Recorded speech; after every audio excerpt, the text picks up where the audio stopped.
Château de Vincennes. Ah oui, j'ai le... En vrai, c'est stylé. Honnêtement, ça va être stylé.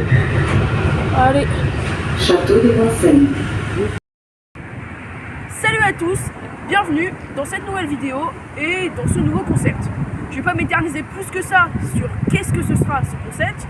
Si vous voulez en savoir plus, cliquez sur cette fiche. Mais bon, aujourd'hui j'ai décidé de commencer par Château de Vincennes. Château de Vincennes est une station de la ligne 1 située à Vincennes, près du château, d'où son nom. Hein. Elle a été ouverte le 24 mars 1934 lors d'un des premiers prolongements en banlieue. C'est le deuxième officiellement, car le premier étant jusqu'à Pont-de-Sèvres, à Boulogne-Billancourt sur la ligne 9, ouvert quant à lui le 3 février 1934, donc en soi quelques jours plus tôt. Mais ne vous en faites pas, on y reviendra lors d'une vidéo dédiée très bientôt.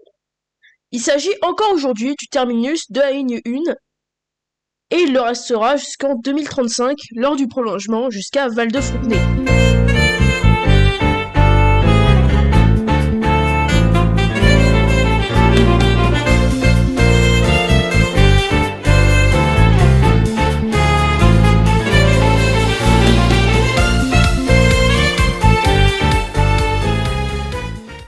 D'abord, les sorties.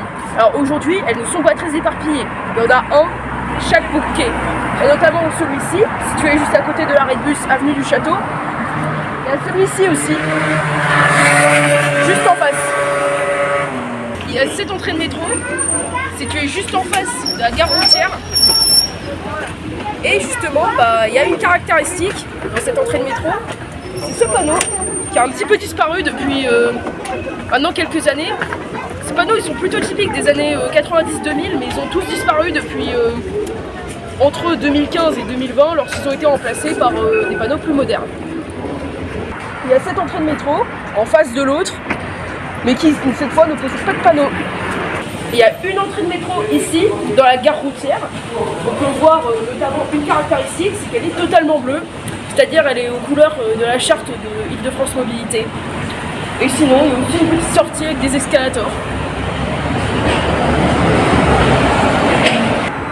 Et aussi cette entrée de métro, située juste à côté de la gare routière. Il y a également deux autres accès assez mystérieux au bout de la cour des Maréchaux, juste devant le parc floral. Cependant, contrairement à une idée reçue, ce ne furent pas des entrées de métro. De base, il s'agissait d'un tunnel qui permettait de passer sous une route qui était, je pense, assez grande à l'époque. Ce tunnel a aujourd'hui été totalement comblé, seule une porte permet aujourd'hui d'y accéder, cependant celle-ci est fermée au public, j'en ai d'ailleurs fait l'expérience.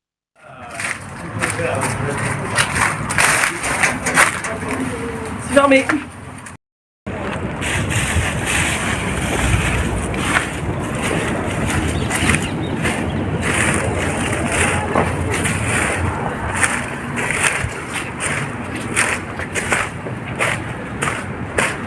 C'est fermé. Et ça a l'air vraiment fermé depuis au moins 50 ans. 50 ans. Ah ouais, carrément. Ta gueule!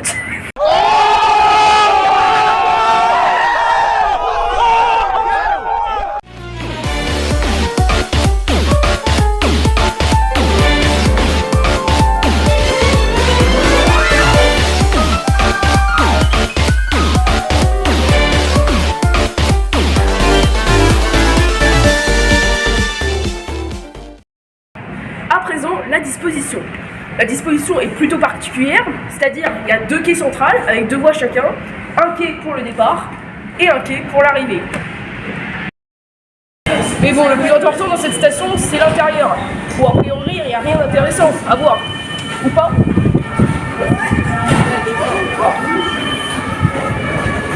Cette relique, c'est un plan Pili lumineux. Le truc de base, c'est que quand tu appuyais sur un bouton pour le départ et pour l'arrivée, et il y avait des lumières qui illuminaient le trajet. Voilà. C'est en 1937 que les premiers plans Pili sont apparus. Son développement sera progressif pendant 50 ans pour atteindre 180 plans en 1981. Cependant, dès les années 90, la technologie devient obsolète en raison de l'arrivée des plis, qui les a remplacés petit à petit. Aujourd'hui, ils ont presque tous disparu, et ce depuis les années 2000. Cependant, celui-ci a été conservé avec un plan daté de 2002. Bien évidemment, il n'est plus fonctionnel, mais une remplaçante plus moderne lui fait face.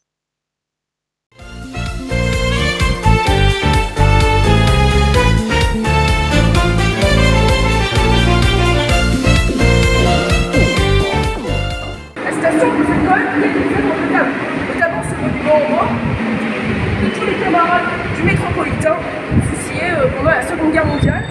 Et sinon, il y a en gros l'histoire du château de Vincennes résumée sur ses murailles.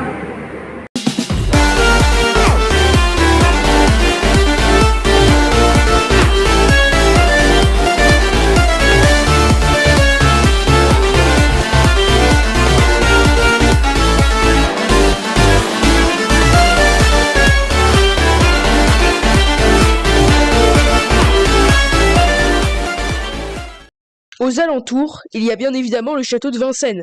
Je vais vous raconter son histoire bien évidemment. Celui-ci a été inauguré en 1178 dans le but d'en faire une résidence royale. 2 ans plus tard, Philippe Auguste transforme le lieu en manoir. En 1337, Philippe VI décide de fortifier le lieu en construisant un donjon. Les années qui suivent, le développement du château continue. En 1380, une sainte chapelle est construite.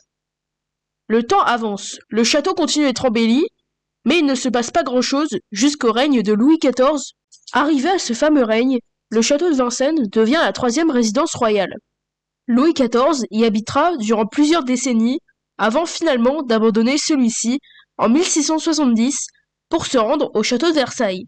Louis XV, quant à lui, y séjournera quelque temps, mais pas longtemps. Louis XVI n'y séjournera jamais. Au XVIIe siècle, le château est alors transformé en prison d'État pendant un siècle et demi, avant de devenir, en 1796, un arsenal de combat. Après cela, jusqu'à la fin de la Seconde Guerre mondiale, le château sera utilisé pour plusieurs fonctions diverses et variées. En 1958, Charles de Gaulle prévoit de déplacer la maison présidentielle au château de Vincennes, mais le projet n'aboutira pas. Bien que déjà réalisé dans les années 20, dans les années 80, des travaux de rénovation sont entrepris pour faire du château de Vincennes le monument historique qu'on connaît aujourd'hui. Également, juste à côté du château de Vincennes, il y a un magnifique parc appelé le parc floral.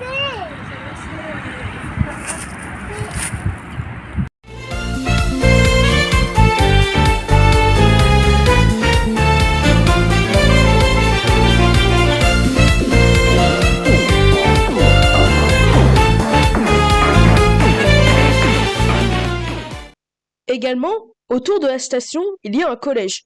Bon là, je ne vais pas rentrer dans les détails, mais il a été inauguré en 2018 et il est provisoire, car le collège principal est en travaux. Sinon, plus loin, dans le bois de Vincennes, il y a également le parc zoologique de Paris.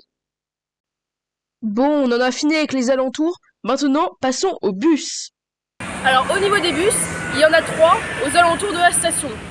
Alors il y a d'abord Parc Floral, qui est situé plus loin par là-bas, et qui abrite 2 lignes de bus, la ligne 46 et la ligne 112.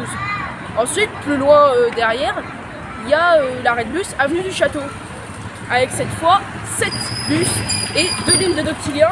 Et bien évidemment, il y a aussi le gros morceau, cette énorme gare routière qui abrite 10 lignes de bus et 3 lignes de Noctilien.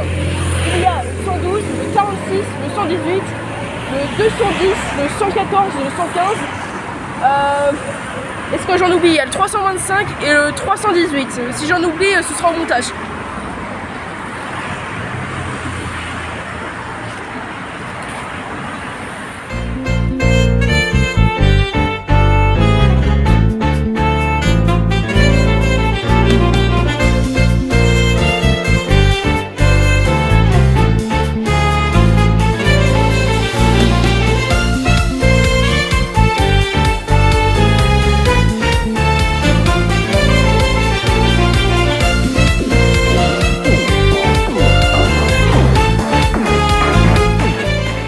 La gare routière a été inaugurée dans les années 30, alors qu'à ce moment-là, le bus était en pleine expansion. À l'époque, ça ressemblait à ça. Elle a été rénovée dans les années 70 pour faire finalement la gare routière que l'on connaît aujourd'hui. Mais l'histoire n'est pas finie, car en 2017, un projet de faire de cette gare routière une éco-station a émergé. À l'époque, le projet était prévu pour 2023, mais bon, aujourd'hui on n'y est pas encore, donc je pense que le projet a été repoussé à une date indéterminée. Alors déjà, ce qu'on peut remarquer dans cette gare routière, c'est l'architecture typique des années 70, hein, comme vous pouvez le voir. Alors sinon, au niveau équipement, on peut voir qu'il y a des petits abris en verre pour attendre les bus. Sinon, il y a aussi un petit panneau qui montre les horaires du bus. Il a l'air assez ancien.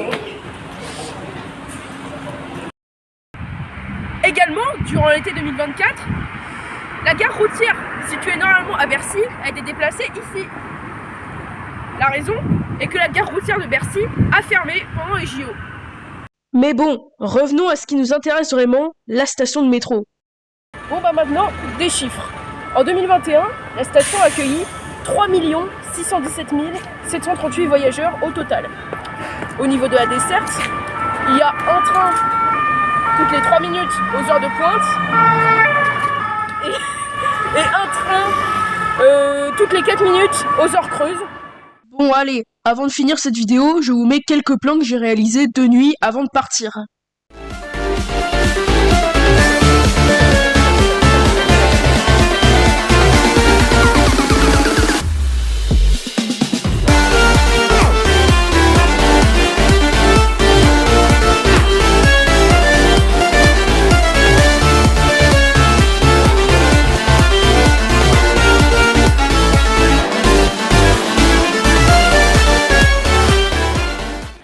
Voilà, c'est la fin de cette vidéo. Merci de l'avoir suivi jusqu'au bout.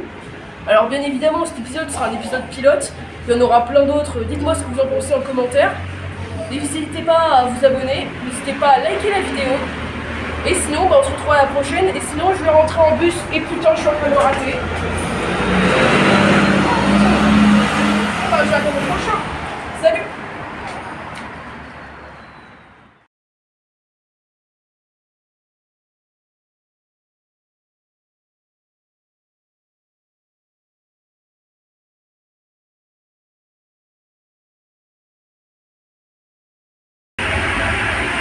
Attends, là on est monté dans le mauvais train, nous. On est totalement monté dans le mauvais train. Mais qu'est-ce qu'on a fichu? Il s'arrête là. Après c'est un métro automatique hein. Attends, par contre j'espère qu'il va pas aller. J'espère par contre il va pas aller jusqu'à Fontenay pour rebrousser pour Oh. Attends. Oh non, ça va repartir, mais c'est bon.